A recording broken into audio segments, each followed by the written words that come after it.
Hello, welcome back to the Zero Strategy Podcast, episode 42. Suck my ass. Um, I hope you guys listening are all doing well today. I am joined by my co-hosts. We have this Unholy Cyber. Hi. Name change, by the way. Yeah, and we have Grog Mode. Hello. Hello, and I'm Connie Fly. We got lots to talk about today, but first of all, Cyber. Tell us what's been going on, what you've been up to, why the name change. Talk me through it. Well, I wanted Unholy Cyber for a very long time. The Cyber project was kind of like a fallback position because literally every single platform Unholy Cyber was taken. One day I had a look again, and the Instagram and the Twitch name wasn't taken, and I was like, "Ooh!" And I just kind of went on a vendetta to get the name like pretty much everywhere. Managed to get it on YouTube from the guy, and managed to get the Twitter from somebody as well. So just kind of went on a hunt. Nice. I got them. Apart from that, I haven't even streamed this week. I have been so busy with work. It's been absolutely insane. Barely played anything. Out of curiosity, how did you go about securing the how did you go about talking to the person to get that handle? DMs. So the same Yeah. person that had the YouTube had the Twitter. Okay. So I just DM through Twitter. At first they asked for money, but it was just a joke. But because I didn't know them and tone through DMs doesn't really translate, I was like, bitch, I ain't spending any money for this. It was like, no, I'm joking. So it was just like the stars had aligned. They were thinking about changing the name anyway, so it was like perfect. Cool. Nice. They were changing it to the Cyber Project. Nice, dude. So I assume you already have, well, I already know you have all the new overlays and everything set up and ready to go. Yes, I've literally changed everything. Like, I've sent it to, bless you. I've sent it to a couple of people. Like the whole anime style thing. I've been wanting to do it for a while, and my skill level just wasn't quite there. But I've spent like a lot of time like studying anime and like how to render it all and that kind of stuff. And I think it came out pretty well. I'm happy with it. I've been doing some animation, some 8-bit animation, and fuck me, that's hard. Literally, spent about 36 hours over the last month, just in like webinar classes, and my brain was just fucking mush. Like, That's These really are the cool, moments though. where I wish I had one of like your fancy Go XLR thing, because I would just make a recording of you saying "fuck me, I'm hard," and then just play that at the beginning of the next podcast. this one's better. Suck my ass. And I'll get to it eventually, but oh my god, I do not envy people that do animation for a living. It's so difficult. I'm sure it gets easier once you know what you're It doing, but yeah. it it does, but it's kind of like coding. If you fuck one element up, it just doesn't look right. And I'm like, oh, what have I done? I've bitten way off, like way more than I can chew. But I'm excited to do it. I'll probably won't do it until I'm in fucking Canada though, when I've actually got like all of my free time. Yeah. So have you streamed under the new name yet, or?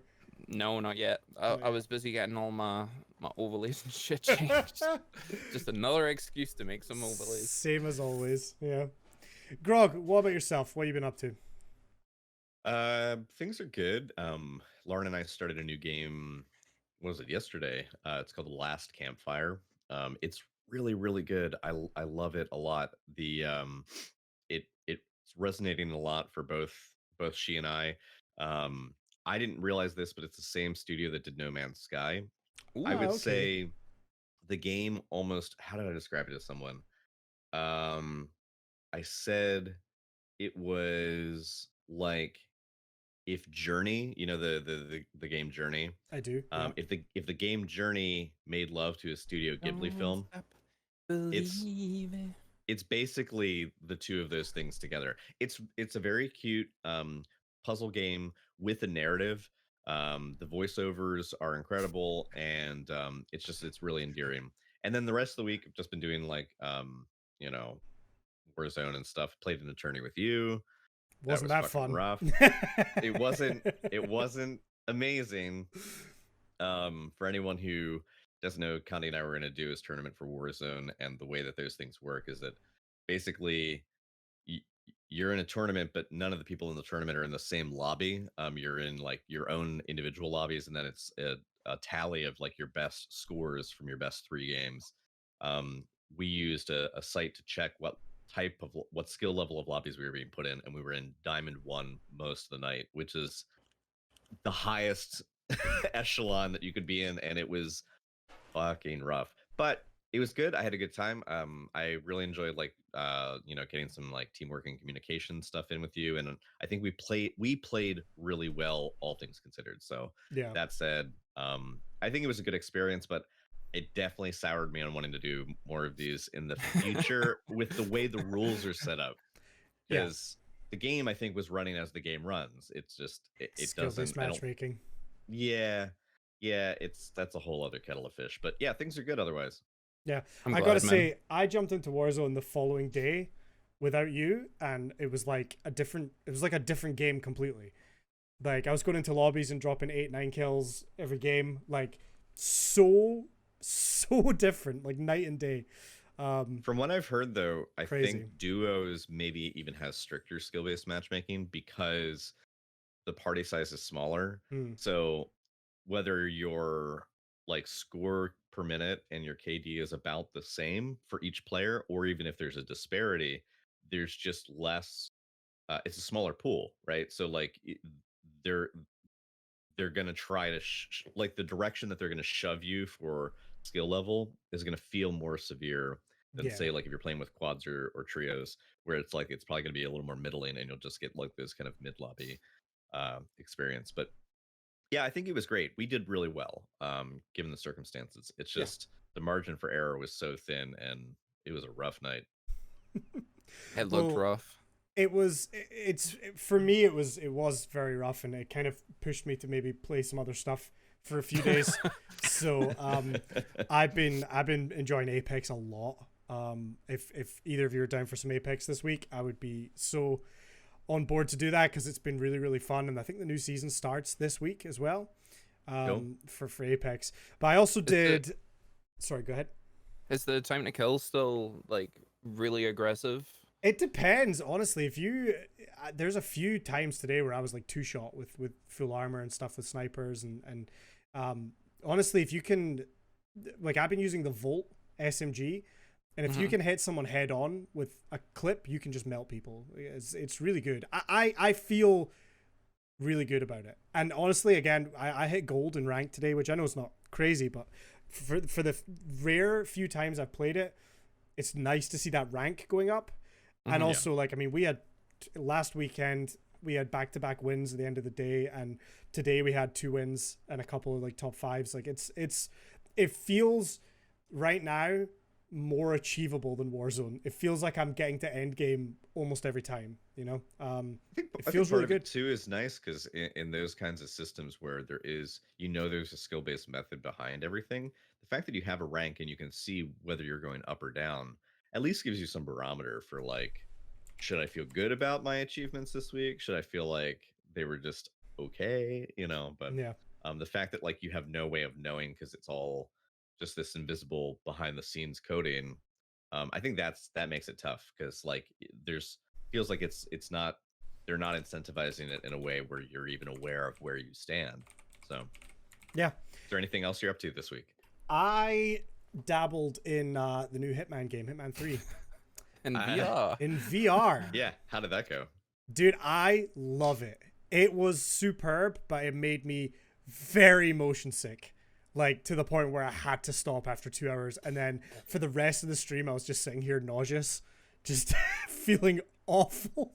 As good as like the Hitman game looks, it's ever so slightly janky in VR. Because while I was watching you, I was getting motion sick and I was just staring at a computer. Like it's a bit janky with the movements, and I was just like, "Oh, I'm gonna be sick." So there's a couple big downsides to it. Obviously, the PlayStation VR is what I'm on. I assume it's playable in PC with VR as well. I assume so, but the PlayStation VR, obviously not the most powerful piece of hardware. So you're looking at a 30 hertz image in VR, which is obviously always going to help to make you feel more motion sick because it's not smooth.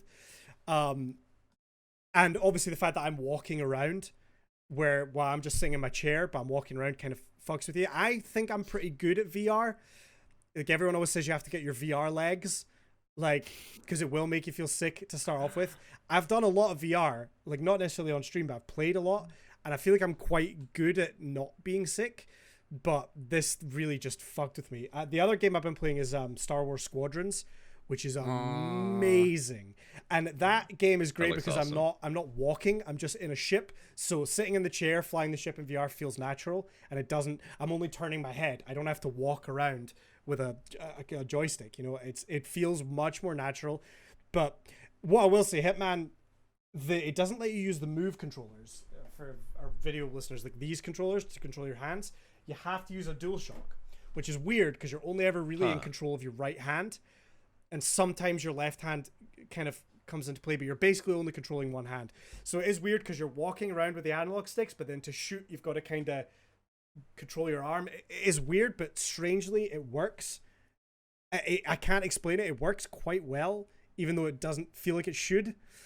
The game looks phenomenal. So because there's a trigger on the controller, you're literally holding it up as though it's the gun and you're aiming with the controller just in a virtual space. Okay. So it makes it hard to run and shoot at the same time because you're kind of like using this arm. You're using one arm to control the gun and the other arm's just kind of tacked on controlling the joysticks. It is a bit weird, but the point of Hitman, I should never really be fully run and gun. You know, it's supposed to be a bit more stealthy and slow, so it does work. Allegedly. The game looks phenomenal. I've only done the first 2 levels, but it is so impressive looking in VR, very immersive. It's crazy. It's Hitman, right? So it's insane. I mean, one of these missions I went to, you're going to investigate a murder at this mansion. So you start off at outside the gates of the mansion. There's security, and there's a detective that's been sent in to investigate. So you can sneak into the building and do your thing, or my chat was telling me if you can kill the detective and take his clothes, then they'll think you're the detective. So when I got to the front gate, the detective's talking to the 2 security guards. I just punch one of the security guards. The detective runs away, so I run after him, chase him like into like the bushes, punch him, take his clothes, and then I just walk back to the gate, and the guards are like, "Oh, in you go." And I'm walking past that you punched in the face. Yeah, and I'm just walking past like, you see that guy? That was crazy. Anyway, I'm here to solve a murder. Like, it's phenomenal. It's so funny, and it makes for some great moments. One of the missions, I'm just picturing you walking back with like Groucho Marx glasses and mustache. Like, no, it's not me. That was a totally different guy. I'm gonna make a video with some of the best moments, but I think my other favorite was I had 2 targets and I went through this whole big setup, and it ended with me in the room with the 2 of them, and like the room went into some sort of safety lockdown. All the doors slammed shut. Like nobody's getting in or out. And there's like a video where the 2 guys are watching, and it's like this big cinematic moment where it leads up to like, oh, and this guy's here to kill you, and I'm standing there. So while the video had been playing, I found this badass looking knife, and when they both realized I was there, they turned around, and I went to just throw the knife, and it just went about like a foot in front of me and landed on the ground. And there was just this awkward silence where we just looked at each other, and then I just had to run over and punch them. But it would have been so cool to throw the knife, and it didn't work. And it's been hilarious. That being said, the mansion level, I had to go outside and like scale along the wall, and immediately, because my face was so close to the wall, it just threw me off, and it made me I almost vomited into the VR headset while that was happening. So that ruined it. The motion sickness was too much. But very, very funny game, and I can't wait to play more. I just need to get the guts up to put the VR headset back on and do it again. But yeah, absolute blast. I wish I knew more people with the PlayStation VR, because multiplayer games in virtual reality are hands down the funniest thing I've ever done. I played a zombie game with my brother when we were both in VR, and it's just hilarious to see the stupid way that you move around in VR. It's fantastic. So that's my goal. I need to find somebody else that I can play some VR stuff with. The goal for me in 2021 is to get Beat Saber. Yeah. and like build like a 3D room set so I can like have it all green screened out. And then you I can really play want that. only copyright safe music. It's more. I probably wouldn't even like play it on stream because I have 2 left feet. I ain't making a fun of myself on stream. I would do it to try and lose weight, but they're so expensive. Yeah. But yes, very, very funny. Anyway, we got some topics to discuss this week. Grog, you had one that you wanted to bring to everyone's attention first, so why don't we go ahead and lead with that? Yeah, there's a thing that I want to talk about called Smithsonian Open Access. So for anyone who is not here in the States, the Smithsonian is a series of museums that are located in Washington, D.C., in and around Washington, D.C. And effectively, they cover pretty much every aspect of history, science, technology, you name it. We have a museum for it, and they're federal museums. They have they do like tons of research behind the scenes, in addition to having these amazing curated exhibits. So one of the cool things is this: um, Smithsonian Open Access is this new initiative that they put forth, which is kind of novel. It is basically uh, 19 museums and 19 research centers worth of stuff. And you basically get access to over 3 million 2D and 3D items from their collection. Here's the catch: it's all Creative Commons copyright zero. For if that doesn't like knock your socks off, that's fine because you might not know what that means. But Creative Commons zero is basically means that you the organization or the individual who puts that particular copyright on their item, it means that you can do anything you want with it short of try to copyright it yourself. So you couldn't say take a photograph from the Smithsonian, edit, like crop out bits that you don't want and turn it into like a logo that you then copyright. But you could use it for a t-shirt, you could use it for an overlay, you could use it for anything that you want. You can monetize it. There if anyone's interested, just look up CC0. It gives you all the details, but basically it says, unless stated otherwise, the person associated with the work makes no warranties about the work.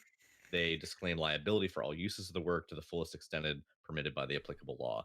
And effectively, you can do whatever you want. And it's so they open up 3 million photographs, as well as 2.8 million photos, and then the remainder being 3D assets, that you can use. So if you're looking for material to, like, let's say you're someone who is in the visual arts and you're savvy with Photoshop and you want to like make a collage of something to create a new overlay, or you just want to find a source for inspiration.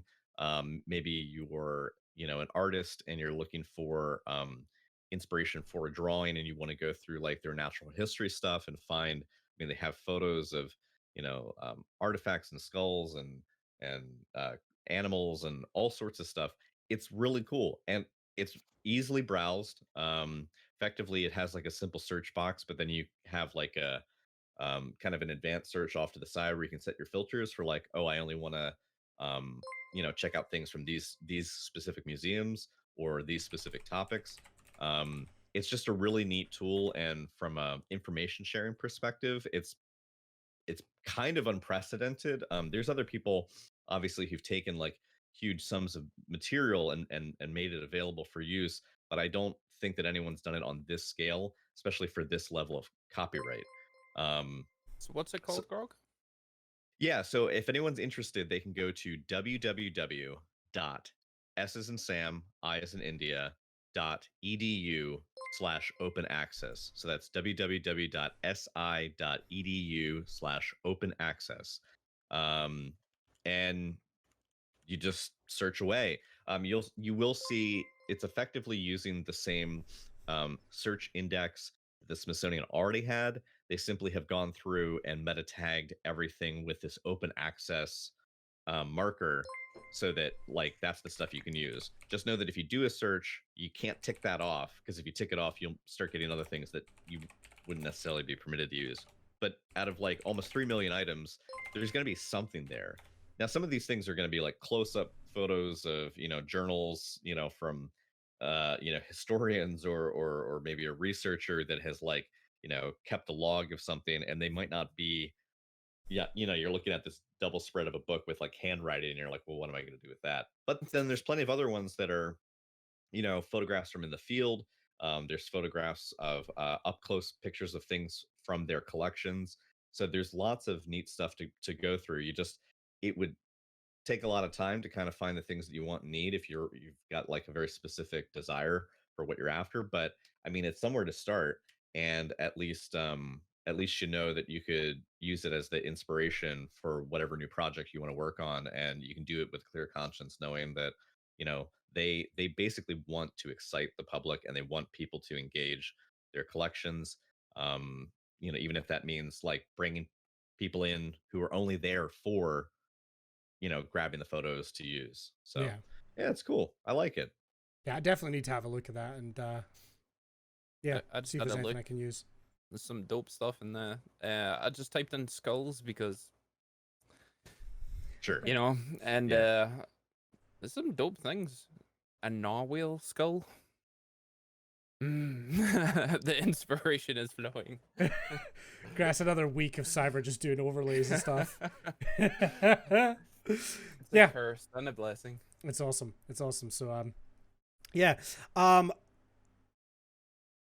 We should move on to the main topic of today, which we wanted to discuss sponsors as a streamer or a content creator, and kind of dive into that whole topic, because I think there is a lot that people maybe don't understand about it, or questions that people might have around sponsorships. So yeah, I mean, I guess we should just dive right in. I mean, first of all, do you guys have any thoughts on, anything on that topic at all to start us off, or do you want me to go? I mean, I don't have any, so I don't have any, but the thing is, I've aspired to, since going full time. The thing is, um you know as the kids say these days, I failed to shoot my shot. I don't know. I've been, okay.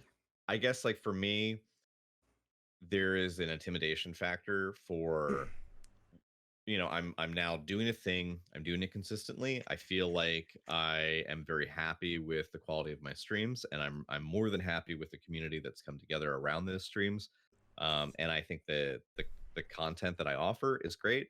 I stand by all of my clips, and it's just one of those things where, do I feel confident about where I am right now? Yes. However, in the back of my head, there's this gnawing fear that like somebody's going to say, well, you know, even before I've asked the question, I'm worried that they're going to say, "Oh, well, you're only averaging this many viewers, or you only, like, how long have you been on the platform, or do you have other sponsorships, or do you have past experience with sponsorships?" And these things, for me, have been hangups to taking the next step, because I just don't feel. I guess I'm just shooting it down before I get it out of the, Mm-hmm. before I get it out of my head into the world. It just feels not worth doing because, Sure. like, I just don't think that I'm there yet. So But I don't here's know the where question. there is. So here's a question: how many viewers, followers, like metrics in general, do you need for each sponsorship? Do you know the figures? I don't. So Some unless companies, you ask, yeah.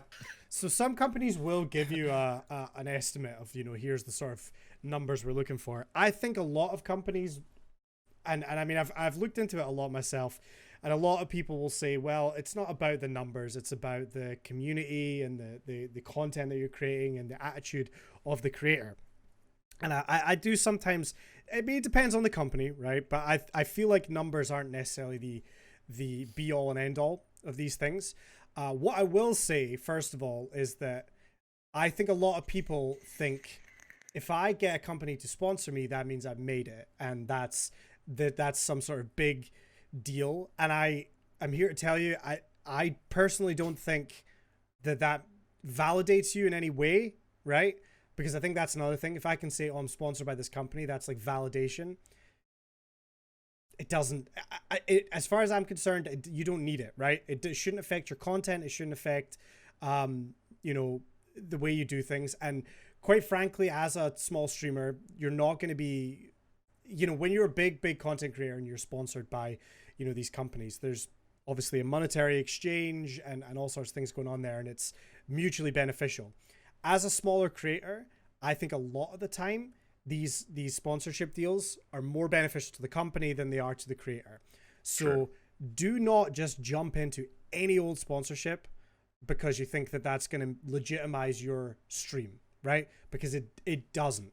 Okay, and I'm not throwing shade at anyone, okay? To be very clear, I'm not throwing any shade at anybody. But I see a lot of people that are sponsored by things like, you know, Control Freak or other various companies like that. And it's like, you know, unless that's a product that you use every day and you really stand by and you think this is a great thing that I want my community to try and I want to be the face of that, you know, brand on the front line, showing people and telling people about it, it's not helping you, right? I don't think anybody's going to go, I don't know if I want to watch this streamer. Oh, they're sponsored by this company. Oh, well, then now I'm definitely going to watch them, right? I don't think it makes that much of a difference. For me, the way I've always looked at these things is, you know, is it first of all a product and a brand that I enjoy and I feel good Sure. about? Is it something I would recommend to people anyway?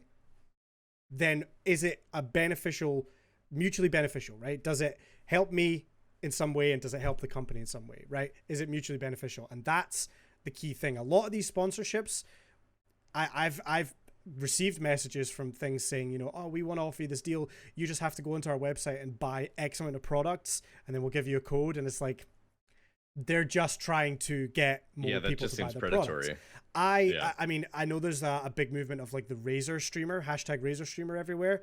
I haven't looked into it too was much. involved in that. So, I mean, that's kind of almost not, I guess, fully a sponsorship, but I looked into it and I felt like it wasn't beneficial to me. Maybe you can tell a bit more about the Razor streamer side of things, but I mean, I won't get too toxic about it, but ultimately, it's more the stipulations that they give you in order for you to actually be one of these affiliated people.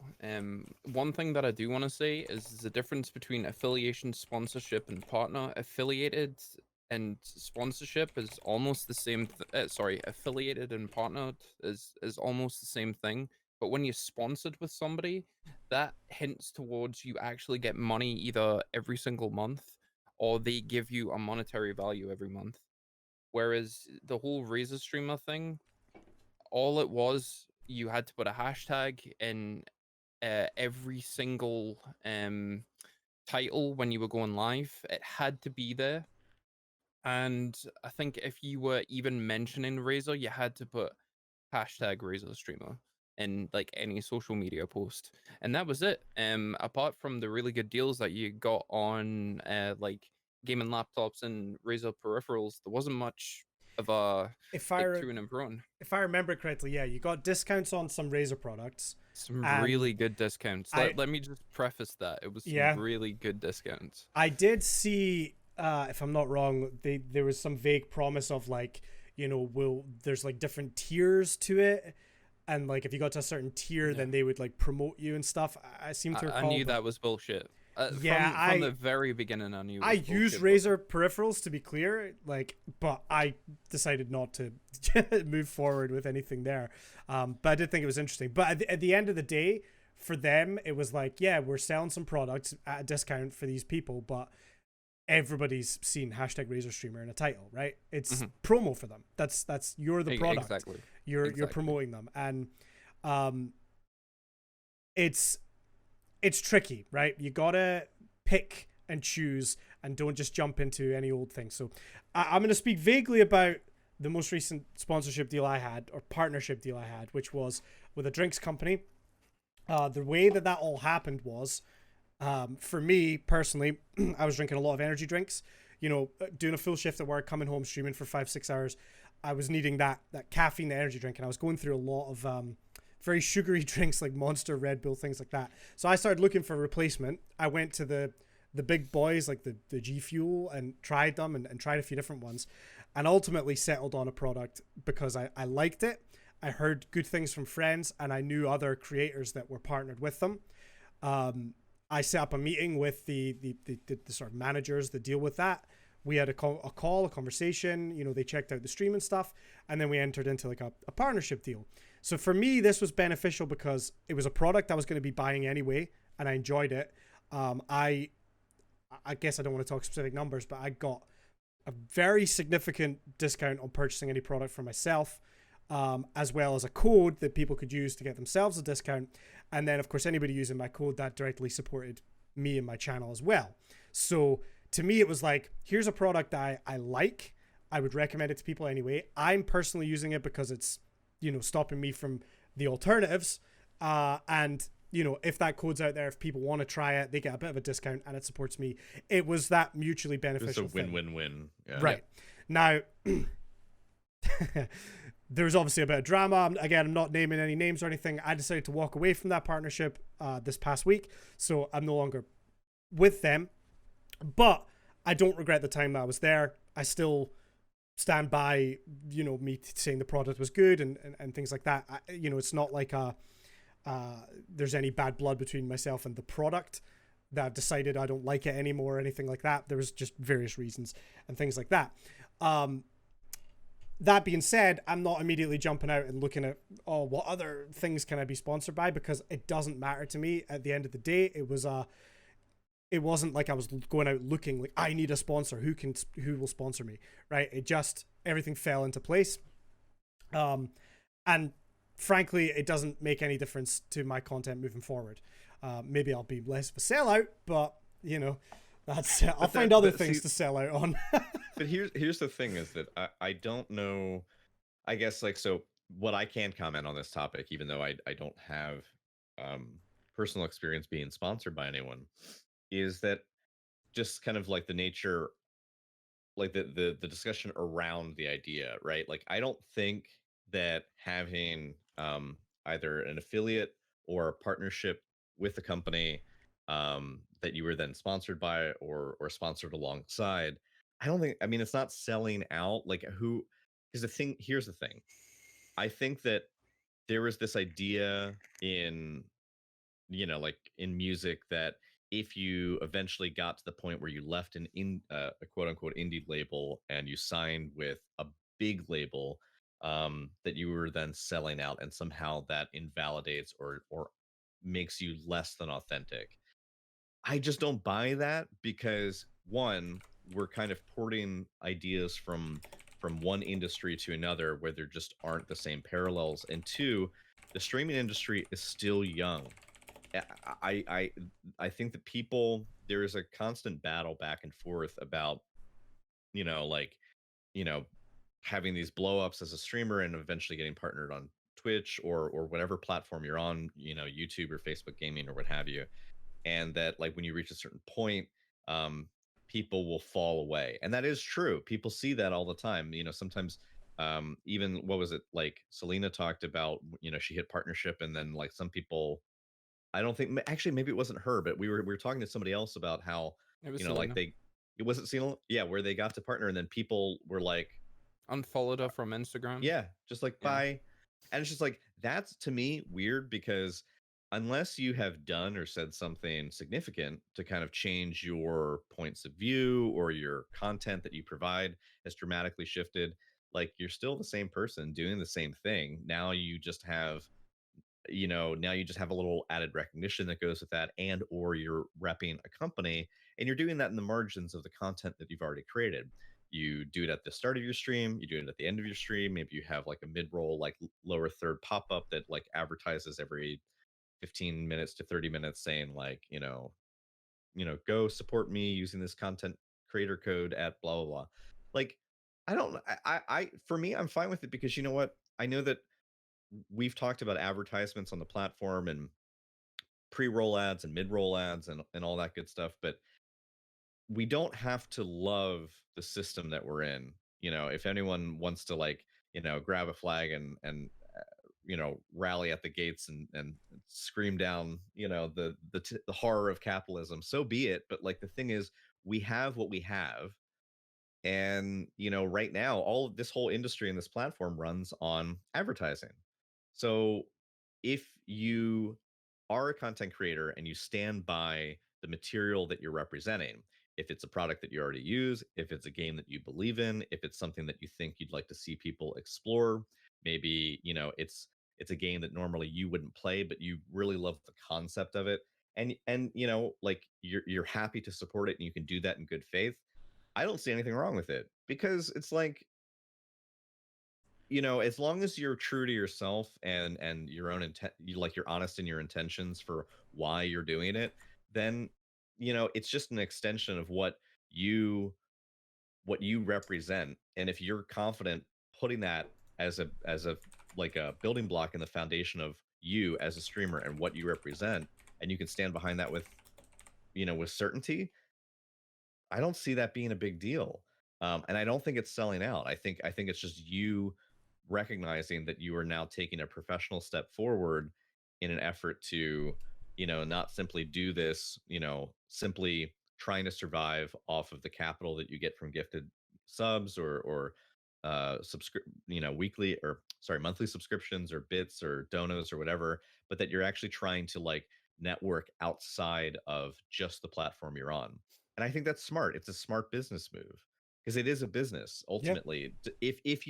If you're going that direction, it has become your business. Yeah. But for a lot of people, it will still just be a hobby, and that's fine too. I think that sometimes the confusion comes where like the assumption is, well, it needs to stay a hobby for it to be pure. You know what I mean? Or it needs to be, or for your passions to be pure. And it's like, you can treat it like a business, and that's okay. um but obviously there's exceptions to everything, and some people will shill products that, like, we know they probably don't use or probably don't really believe in, but they're you know doing it anyway because the money's good at the time. um but I think that speaks more to that creator and where they're at. And usually it's pretty obvious surface level stuff. You can kind of get a read on somebody if they really care about the things that they're selling. And if they don't, that's your read on them. That's, just make that what you will. But yeah, I don't think it's selling out. Yeah, I think it's important to push that as well, is that it's, if you're doing it with pure intentions and it's like I said, a product that you currently use or you're already a fan of, then it doesn't hurt, and there's no obligation for anybody to use a code or anything like that if that's your deal. But you talk about, if this is a business and you want to diversify your revenue streams, isn't it better to have a company pay some of that than to fully rely on your audience? When you get to that stage where companies are willing to pay you to promote, then that's ideal, because then you're not having to rely on your viewers to help support you. The only other, because there's other types of partnerships I want to dive into as well. The only other sort of sponsorship experience I have was with a company who, their whole thing was just to support streamers. It was a company called True Gaming, and I found them because they actually had a podcast quite similar to ours. Definitely didn't steal the idea, but they had a podcast quite similar to ours that I enjoyed listening to, and passively would have it on in the background to try and give myself ideas for my own streams and content and things.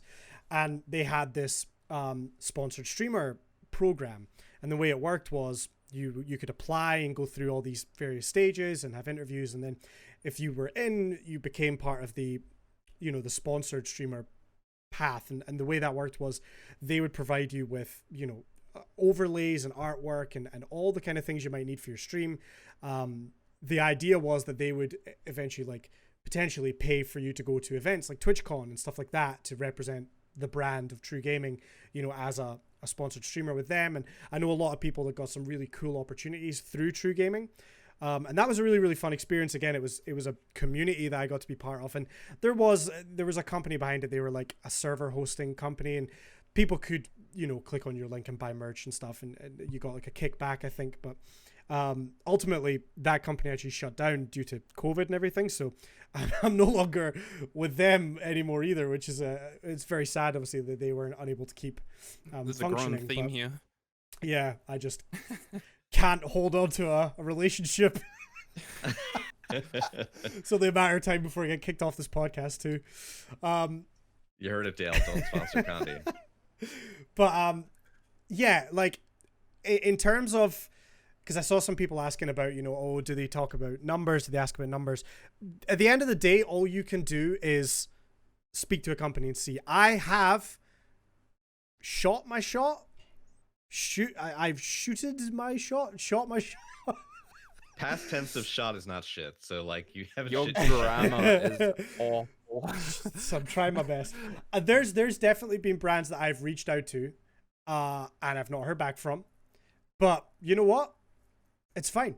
The worst that they can say is no, or they just ghost you like they did to me. But there's definitely brands that I've got their products and thought, man, I really really like, you know, this product, and I'll tell people, you know, I love this piece of equipment that I bought for my stream or something like that.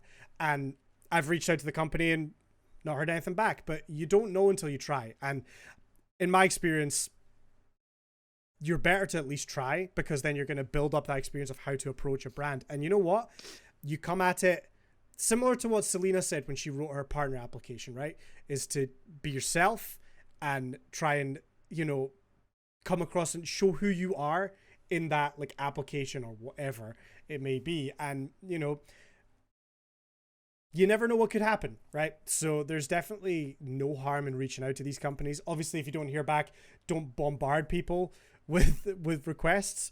But yeah, go for it. If there's something that you already, you know, you think your brand would go nicely with and you know, could be, like I say, mutually beneficial or whatever, do it. Shoot your shot. There's one thing that I do. It may be a personal opinion, but if you're sponsored by a lot of small, medium, or large companies, and the sponsorships don't really make sense, I internally judge a lot of streamers in that way, and it's probably. I don't think it's isolated. I don't think it's just me, but you see, if somebody's sponsored by like the same 10 companies that everyone else is sponsored by, I personally don't think it's a good look. The one thing that I admire about you, Condi, is you went for a sponsor that you enjoyed their product and then went for them. It wasn't like you just went to all these different companies and said, like, I want to be sponsored by you just so I can add another panel to the dashboard and it be absolutely fine. I don't. It's almost like if the Super Bowl was sponsored by literally everybody. Like it doesn't make sense, and It it's waters better it down. It does, and it kind of takes away some of the validity of it. I'm not gonna say what I'm. I mean, about to each say. right again, each to their own. You know, no matter how somebody wants to do it, that's totally fine. This is just kind of our advice and our Yeah, it's things our there. opinion. Do you think Well, I my should opinion. stop speaking to that Gillette about the sponsorship with shaving? Would that You be a mean bad? Durex? Yeah, your grandma's getting a bit bad. Only if they offer you the magnums that you've been asking for. But yeah, that's an important thing. Like, okay, bringing up Hubs, for example. Hubs is sponsored by a beard company, Exactly, it which makes fits sense. his brand. Exactly, but he's not sponsored by. I'm gonna pick random names like G Fuel, Gamer Subs, Gamer Goo. Like, he picked the even sponsor. even those would kind of make sense, but I think like if you're just like, oh, and I'm also sponsored by like Eat Fresh, or I'm also sponsored by, you know, Herman Miller Aeron chairs. You're just like, wait, what? Like, you know, yeah. Just to quickly, Or like Casper mattress. Yeah, I mean, if you were like a streamer, you're like, and also you can get 10% off if you type, you know, pumps at checkout for Casper mattress. Like that would be weird. Yeah, like so just to quickly address a couple things. So Arcade Riot asked in chat, like, who at companies are you reaching out to? It depends for each one. A lot of companies will have a part on their website where they, give you maybe details to reach out if you are interested in a partnership or something like that. Generally, that's where I would go if the company already has a branch for that. I mean, if you're approaching like a company that maybe doesn't currently do sponsorships, maybe if it's a company that you think, hey, I really like this company and I want to promote them on my stream or something, then yeah, I mean, if you can find like marketing departments, like you said, or someone like that, then by all means, shoot your shot, send a message. For myself, I think the brands there's one in particular that I'm thinking that I did reach out to and never heard back from, but that one had a specific kind of partnership area on the bottom of their website somewhere, which with an application form to fill out. How much of your sold are you willing to sell? How many viewers do you have? That kind of thing. And Captain Mo just sort of said, if all you get offered is an off-brand till something comes along that you like, then I don't see the issue as you work up. Again, if you like the product and you think it fits well with your personal brand, absolutely. I don't see any major issue in that. I just think our point is to be, don't be like, shit talking a product one day and then the next day partner with them, right? As long as it's genuine for yourself, then I don't see anything wrong with that. But for me, I would say you do be careful, because there is a lot of companies out there that are looking to take advantage of smaller, maybe less experienced creators that want to, they just want that advertising. They just want that promotion. And they know in a lot of cases, hey, if we put this product out and we get partners, then these people are going to make purchases as well, because if they purchase it, they can show it on their stream. And, it's a lot of times not beneficial for the creator. But as long as it's a brand that you think is worthwhile, you stand by it, and it can benefit yourself in some way, then by all means, go for it. I'm not going to say, don't do that. I think part of it too is you just go into it with the idea that, you have to acknowledge that whatever you decide, for or against, there's going to be a shift in perception from the people who watch you or the people who support you. And you just have to reconcile that whatever decision you're going to make could lead to a shift in perception. Now, sometimes, like, something like our guest from the previous week, Hi Selena, when she got partnered, people fell away for no reason other than she was now partnered, and like some people were just like, I guess, I don't know, felt like she wasn't going to have this like small cozy community that she always has had and still has. They left for whatever reason. You've You sold can't out. predict you Like, you can't predict that kind of thing. But at the end of the day, if you want to support a product that you don't actually yourself use, that's fine. Just I guess to kind of marry what Condi has said and also what Cyber has said, for Cyber, seeing like a certain alignment of overly used or potentially repetitive advertisers, to the point where it's almost a trope if you have them, will skew some people's perception. Now, you don't have to agree that, with that outlook, but you have to acknowledge that, go into it knowing whatever decision you make, if it's not aligned with your brand and very obviously aligned with your brand, some people will draw a conclusion. You don't have to, meet them there with your own set of ideas, but like you have to acknowledge that it can happen. So, I guess like, yeah. Sorry, I was going to say, I do think is that for the most part, the internet is coming around to this. I feel like there was a big culture years ago of like, oh, every streamer's got sponsored parts, and like every YouTube video has a sponsor that they need to thank, and blah, blah, blah. I feel like, I mean, maybe it's just me. Maybe I'm not seeing the full picture, but I feel like most people are kind of understanding of it now. There's the whole meme of like Raid Shadow Legends sponsoring every YouTuber, but like for me, when I see it now, I'm like, good for them. Yeah, they had to do a little 30 seconds Raid Shadow Legends ad, but they probably got good money for that. Exactly. Good for them. The numbers that I've actually heard, they they pay out. Let's just say that's why a lot of people actually use them, and not to get it skewed, unless you're getting something for free from these companies, the actual shift and responsibility of you protecting yourself is 100% on you, because it's a business and they are looking to get their product out to the masses, and 9 times out of 10 it will never be in your favor. You will always be giving them money, you will always be advertising them for free unless you are physically getting paid from that company. And as long as you are doing it for the right reasons, there isn't anything wrong with it. And I'll keep going back to the powdered sports drink that Condi had, or the powdered gamer drink that Condi had. He used that product, he believed in it, and he enjoyed it, and that's why he chose to go and get sponsored by, well, partnered with them, should I say. It wasn't like, I'm gonna get this partnership because it's gonna look good on my resume. He done it for the right reasons, and he can say to himself and everyone else who gets a partner or a sponsor for the exact same reasons, that I did it for the right reasons. Fuck what everybody else's opinions are. I know I did the right thing. And the thing is, it does always, as Grog saying as well, that, you know, people are always going to have a perception. Like, I definitely noticed in some cases, you know, people would come in and be like, oh, you're partnered with drink company X. Well, I like drink company Y. And then, you know, there's either a discussion or they leave, right? Fight and chat. And Yeah. it's like, you know, and that's fine.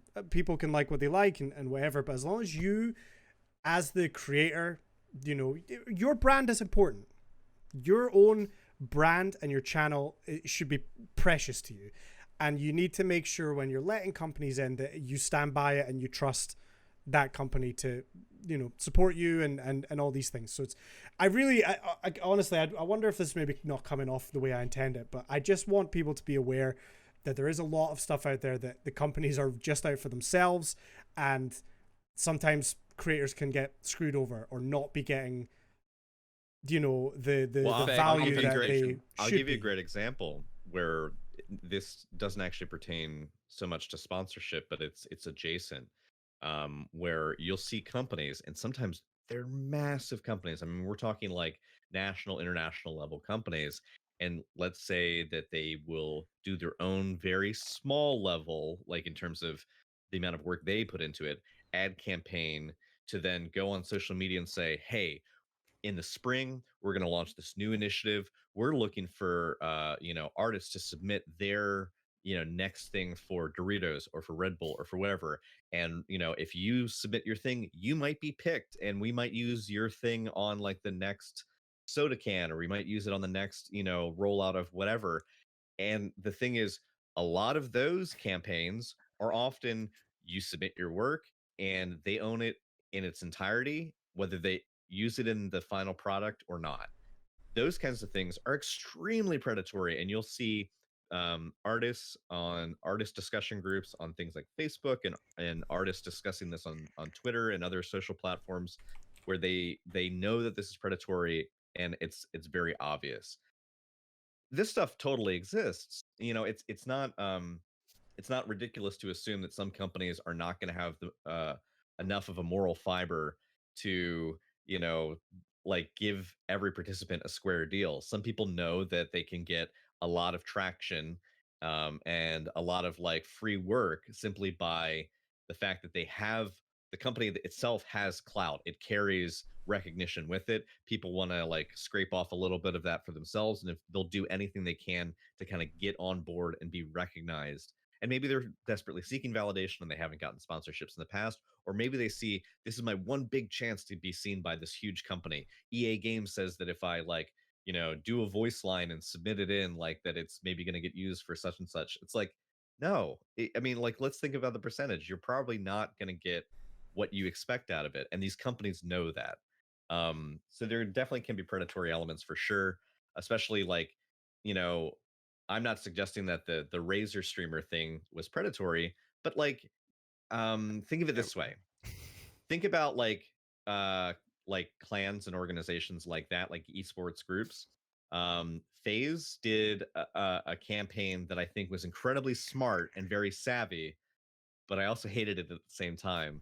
And it was, we're doing phase 5.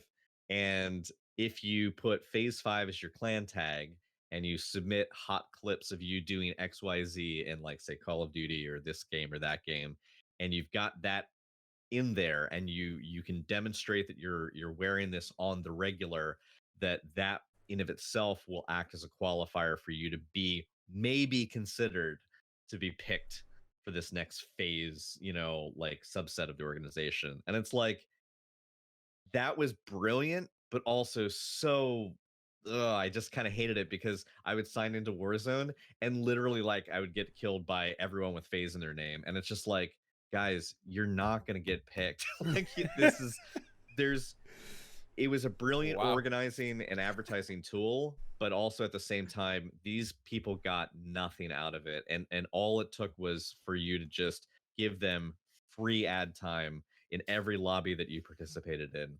And I'm not saying FaZe were scummy for doing it, but, like, clearly they knew their worth as an organization.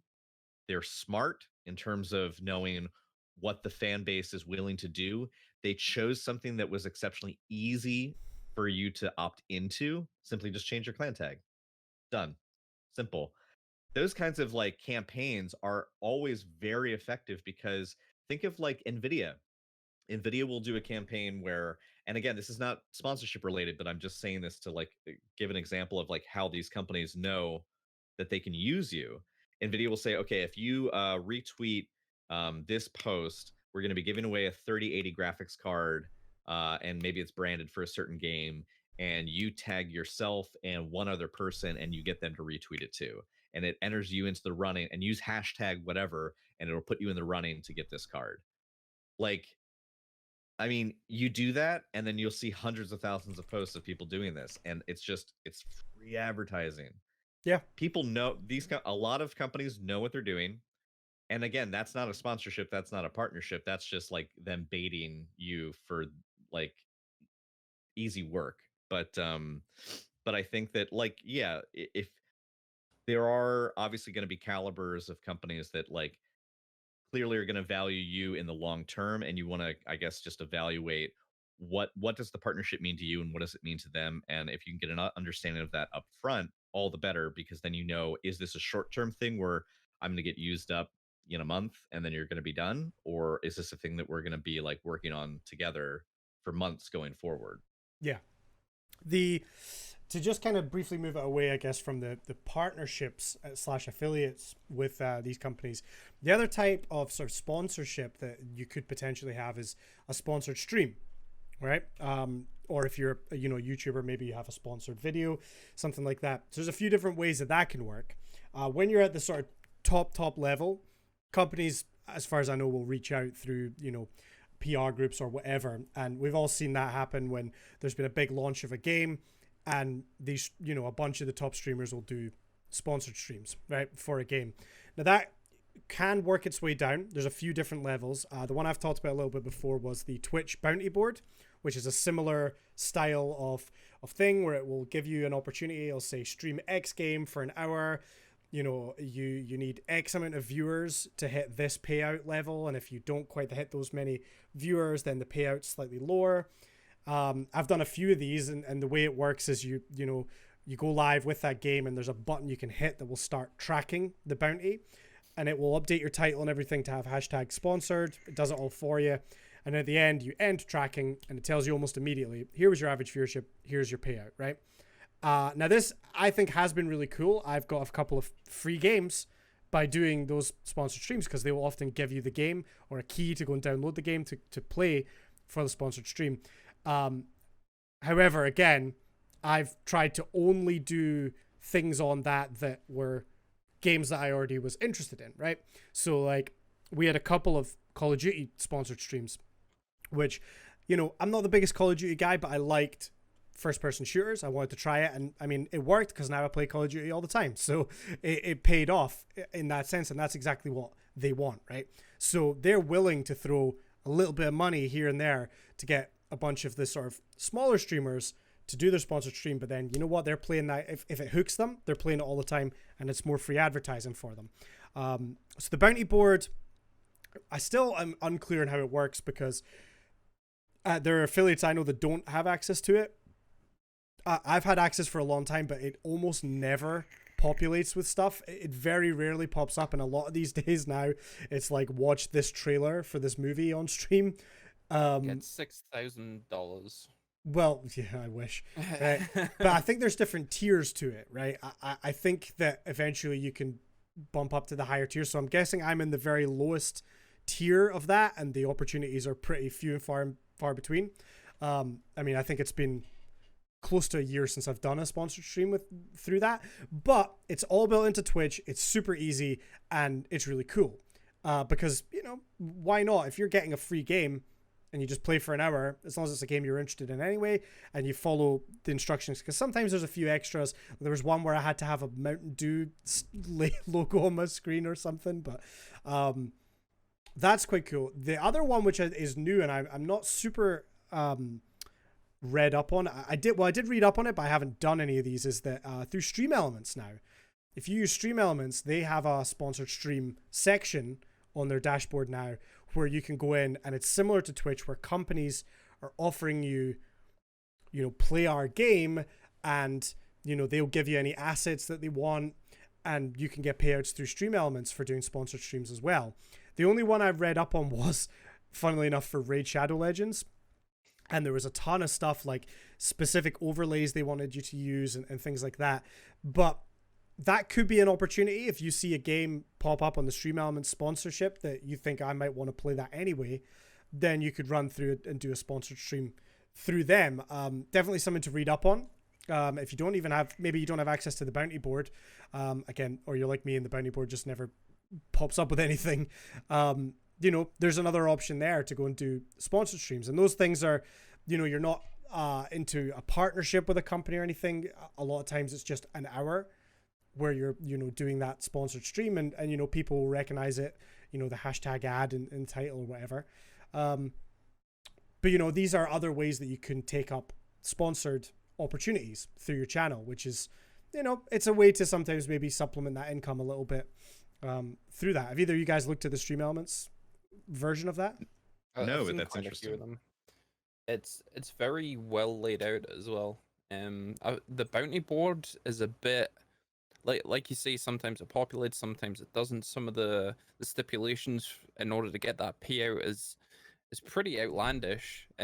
Like, it needs to be perfect. Whereas if you go into the sponsors like section of Stream Elements, it's clearly laid out.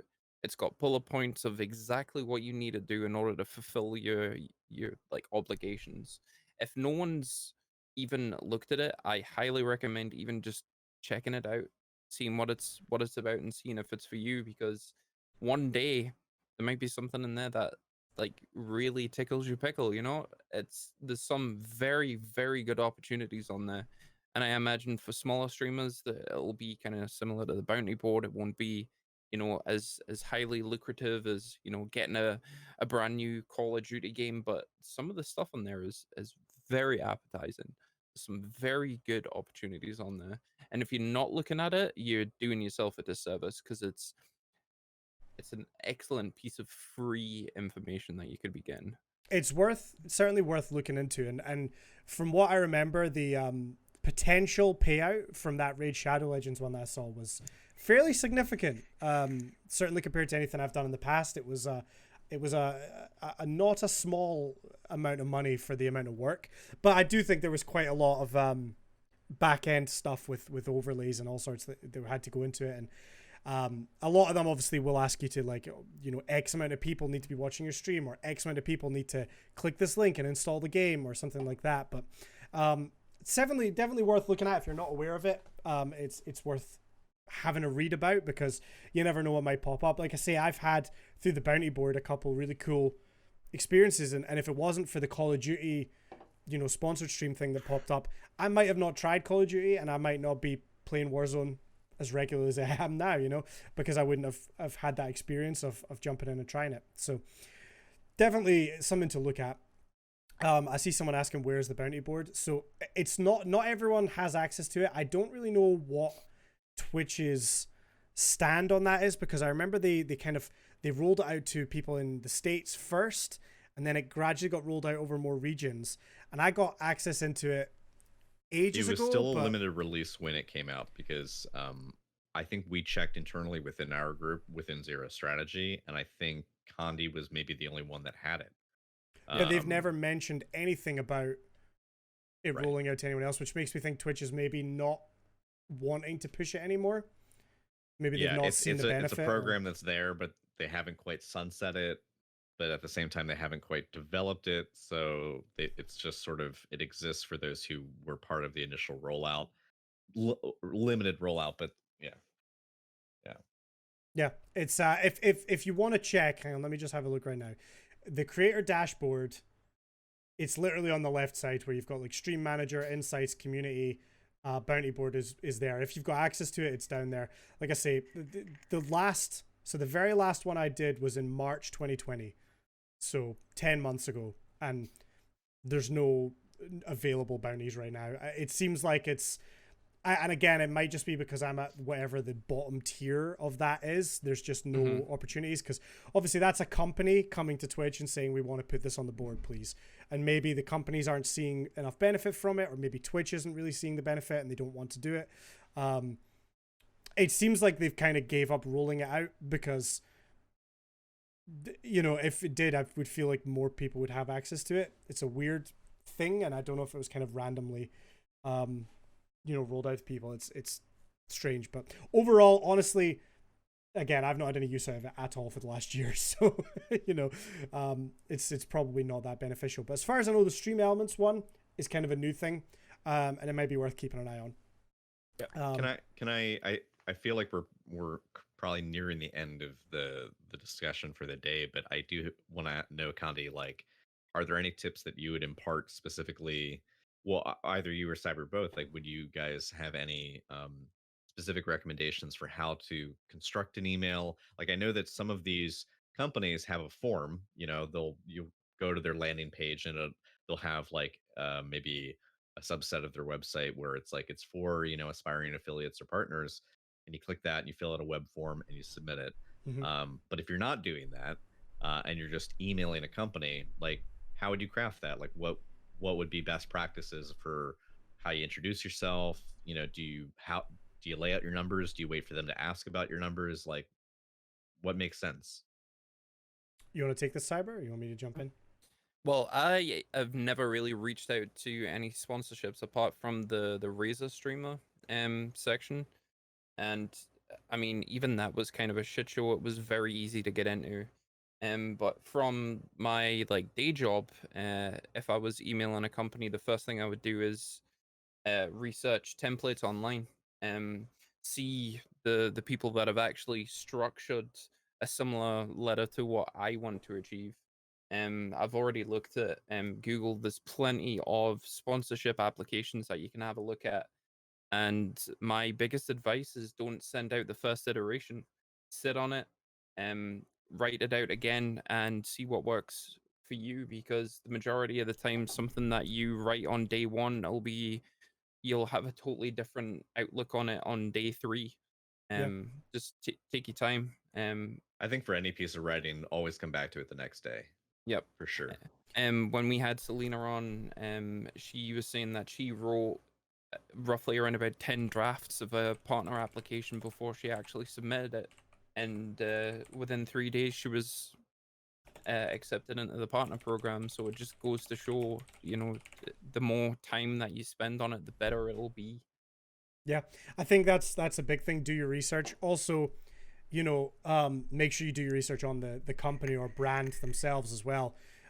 If it's not maybe something that you are actively using, but you want to maybe look at a partnership, make sure you know what you're talking about. Even if it is a product, make sure you know the company's values, the things they stand for, and know who it is you're speaking to. I've heard horror stories from brands, because I've listened to a lot of media regarding sponsorships and how to reach out, and a lot of these people will say that oftentimes they'll get an email that's clearly a copy paste from another email that they've sent to Yep. another company. Make sure, like a job application, right? Because Take let's get it your right. That's exactly what it is. You are 100% right with the terminology that you just used. It's a job application, yeah. and in essence, So when you're applying and for jobs, you make your CV fit to that specific job that you're going for, right?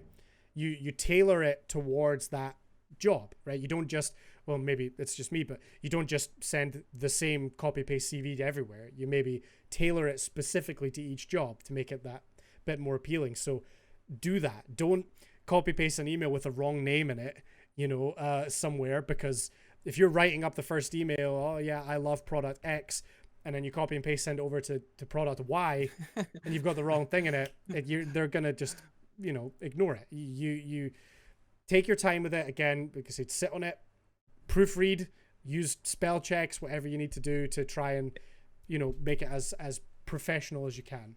And if it does come off as so generic copy paste that like you could literally swap out the who it's to with any other company, that's probably not a great sign, because then it's gonna maybe feel like it is just this copy pasta of like I've just created a boilerplate response that I'm then gonna send out to like 5 different companies, and that in of itself is not going to win anyone over, because if you get something and it just reads like a chain letter, or it just doesn't smack of authenticity, people will just move on, because I mean, let's be honest, you're not the only person who's out there sending these applications, who are trying to reach out and form those partnerships. You want to stand out, and obviously you want to stand out for the right reasons. You don't want to stand out for the reason why your email goes immediately in the recycling bin. Yeah. And Yep. here's the other thing is I personally wouldn't want to throw in numbers, right?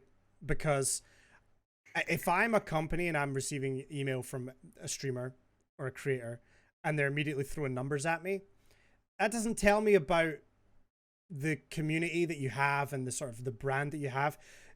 I would say discuss about, the kind of things that you and your community might talk about, or maybe the kind of games you play, or, tell them a bit about yourself, but also remember that these companies are looking for value. You're both looking to get value out of this partnership, right?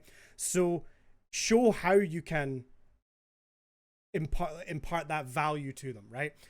Obviously, if you write and I have X amount of viewers, but to be honest, they're kind of toxic, they're not necessarily gonna want to pair their brand with you. But if you can show that you've got this, a community that fits that, that brand in particular, and if I'm an art streamer, right, and I kind of am, if you want to talk about it that way, but if I'm a streamer that does painting and art, but I'm reaching out for this gaming keyboard, it's like, well, my community are maybe not gamers. My community are maybe artists or people that are interested in watching that kind of thing.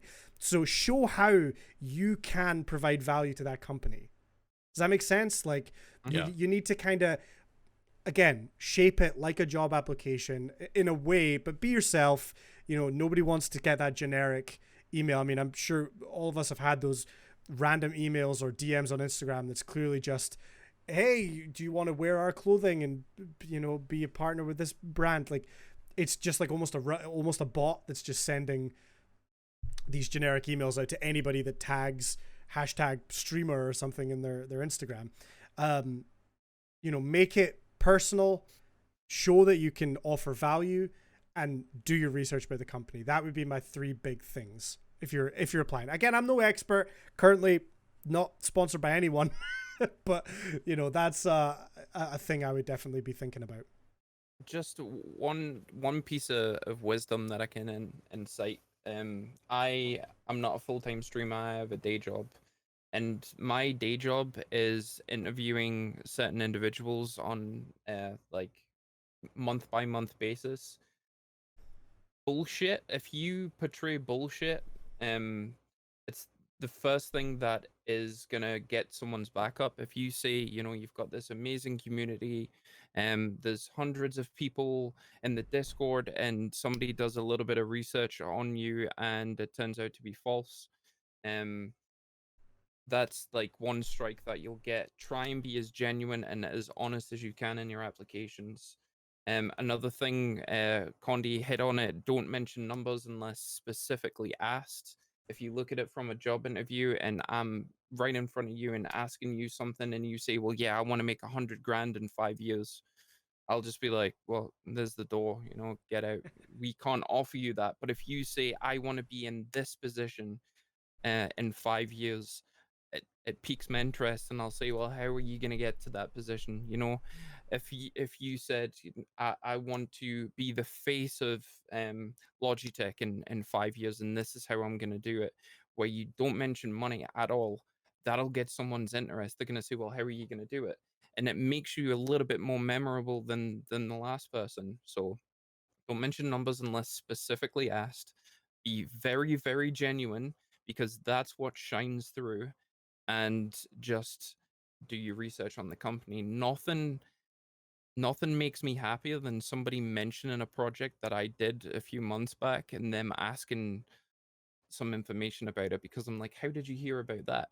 So like, if you mention, oh, I've seen the prototypes online of the new Logitech mouse and I think it's cool, but here's how you can improve it, that's going to get you more brownie points with a lot more people than saying just random shit in an application that's just copy pasta. It's very easy to notice what CVs are just copy pasta and what someone's actually spent a decent amount of time preparing, where Yeah. they filtered out the crap that's not necessary. Like, I'm a 31-year-old man. I don't need to put down my high school diploma, what I got in high school, because it's so long ago that it's not relevant. Make sure that you put in everything that is relevant. Yeah. Don't There's just put, there's saw two great comments Yeah, sorry. Go ahead. that in chat. One of them is from show host Sir Humps, who's joining us remotely via chat. But he says you can shoot your shot more than once. Just because you get a no now doesn't mean that it's a no later on. He's heard of and knows people who've gotten turned down, but later a deal was landed with the same company at a later date, which is a great point. And we have another comment in chat, which is, I've interviewed job candidates who haven't even looked at our company's website. Interview is over immediately after that. yep. I mean, it's Totally usually agree. pretty transparent. If you are disingenuine either in your claims or clearly you haven't put in any time or effort or research, people will know. Yeah. I mean, it's just obvious. I think it's easy to get a read on these things. And again, as Connie pointed out very early on, it's like if you talk about how awesome your community is, and then they go back and they watch a VOD and they see like, really toxic chat, like, again, that's going to be an easy no brainer for them. They'll just move on. Yeah. The other comment made by Arcade Riot was show that you know something about the company. So it just, to kind of go back on my own experience, when I had an actual sit down chat or quote unquote interview with the company that ended up sponsoring me or partnering with me for a while, I was able to tell them why I like the product. Specifically, I was able to say, well, I like this aspect, I like this, maybe this is my favorite flavor, whatever. I was able to also point to, well, I initially heard about your product because X content creator is sponsored, and that initially put me on to your brand, and then I tried it out because of that. And I was able to give specific examples, but a lot of that interview was them saying, what do you do on your stream? I think there was some number talk, I can't fully remember, but there was a lot of, what do you do? Do you, what sort of games do you play? I spoke about this podcast because, I was saying, well, I heard about your product on a podcast. I actually run a podcast with some friends and we do this and that. And it was very much just an interesting conversation about my content and what I do before anything else. That was the first thing that they were interested in. So, that's a very important thing that people, often will overlook. And again, it's important to be realistic. If you're just brand new to Twitch, don't immediately jump to, Logitech or Razer and expect a discount code with your name if you've never streamed. Through True Gaming, I heard a lot of people, the person that dealt with the applications for the partnerships, he used to receive thousands of applications, and a lot of them would be like, well, I'm thinking about starting streaming, but I wanted to have a sponsor before I did that. And it's like, no, like that's, you know, you don't, you need to be showing that you're I was already. it's basically like saying I was thinking of being an NFL player, but I thought I should get sponsored by Adidas first. And it's Yeah. just like, no. like Yeah, no, that's but not how that works. I think that also shows that, you know, I do think that there's maybe a bit of a culture with some people where they think they need that sponsorship to legitimize their stream. Yeah. You do not need that. You know, whether you're doing this as a hobby or you want it to become a career, any partnerships that you're involved in are secondary to your content, your channel, your stream. This is your brand. That is number one, most important thing. And any sponsorships that you decide to take, whether they help you or whatever, that's fantastic. But the most important thing still is your own personal brand and your channel. And you do not need to be sponsored by anyone. Okay? It doesn't make you more or less legitimate. And if a deal is not good for you, don't take it just to be able to say, I'm sponsored by this X or Y, whatever, right? You know your worth and your value. And at the end of the day, again, just to underline this as much as I can, you don't need a sponsorship. Okay? You absolutely don't need it. I've said my piece. Unless anyone has any final thoughts, I know Wolfie asked a question about the Twitch boosting thing, which I could briefly talk about before we wrap up here. Sure. Yeah. So the Twitch boost feature, I think it's changed. I think they've changed the way they do it. I think it's still in beta. I seem to get an email every single month telling me I'm in the beta for this stream boost thing. It's very confusing. What I read about it said it should be happening maximum once a month. I've now had it boost 5 times since December. So I don't know what's going on there. It seems to be popping up every couple weeks. But initially, my experience the first 2 or 3 times was that the boost would happen. And it doesn't, again, the channel points seem to be flat every time. 16,000 and some change channel points. You have 48 hours to hit the goal. Every single time, whenever the boost activates, I noticed an immediate spike of maybe 10 to 15 viewers for about 10 minutes. And then it dropped back down and the boost ended. I didn't really notice any more engagement in chat. I didn't see any increase in follows. But there was a definite bump to viewer numbers, which is obviously helpful. The way Twitch works with directories, and the higher numbers, the higher you are in the directory. Obviously great. But the first few times it was a very quick, like, the boost is active, maybe it lasts half an hour, and then the boost ends. And it's also not clear when the boost ends. I've seen a lot of times it will come up at the top and it will say boost completed 100%. And then people are like, where do I put my channel points? And it's like, no, that means it's over. That means the boost is done as far as I know, but it's not clear. It's causing confusion. The last 2 times that the boost has happened, it has been much, much slower. So what I mean by that is the last 2 times the boost activated, it lasted over 3 streams instead of half an hour. So the boost activated on like the Monday, and then I got the notification to say the boost was completed midway through my Wednesday stream, right? I didn't necessarily notice a huge immediate spike, but there was maybe a bump in average viewership slightly over those 3 days. I don't know if the way they calculate impressions has maybe changed. Maybe someone needs to click the stream now to be counted. But whatever happened, this month has slowed down drastically. I haven't seen any communication from Twitch whether to confirm that they've changed it, but it feels to me like something changed. But overall, I think the boost is cool. I don't know, again, the amount of people that have access to it on Twitch. I don't know if it'll change when it becomes open to everybody. I don't think it is the be all end all, you know, once you get a boost, you're going to make it on Twitch or anything like that, quote unquote, make it.